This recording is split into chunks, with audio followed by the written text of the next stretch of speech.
versus bribing and luring, a big one for people. There's a big difference. You cannot bribe a horse. You cannot lure with a horse. You can use food. I don't tend to get a big association with it. I found that over time they connect the actions with the food. So I don't do like 100 in a minute where they get food. I literally just bring it in. Hard and fast rules. Want to touch this one? Not really? Could you try? I could be patient.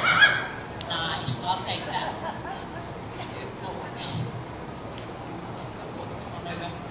Alright. Now what? Nice. I was just going to tell you guys that. What you begin to get is a horse that wants to. So he's going to start and a marking will come back. He's going to start to say, I know when I touch something that there's a great thing in it. So you go from, if you think back just a few minutes, from standing backwards, snorting, to I want to do this now. She's going to touch me, huh? And that's the beautiful thing with teaching touch. You change the full mindset of the individual. There you go.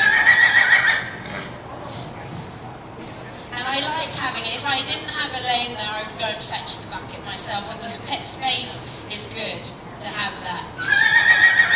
Touch it. There. We get you.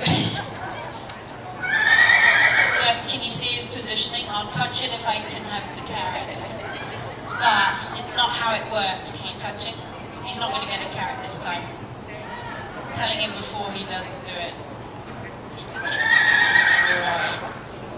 It says he knew no carrot, you see. What you see is a willingness very quickly where he's going, I want to fight things, ultimately to touch, and I want to have fun with it. So there's the fun factor, and they begin to volunteer action. Now the key with the marking is the action, not the result. So if I was late on marking it, late meaning my hand's already removed, you're not rewarding the correct action. The action is the movement of the hand there. So we've got halfway up and we've pulled.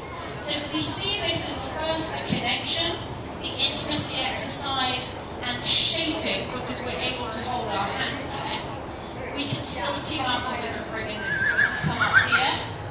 And I'd love for him actually, if he can, to lower his head for this. Smart little bugger because he's tilting the head away, but he's keeping his nose down. It's a soft line, he's keeping it there, so he's tilting it.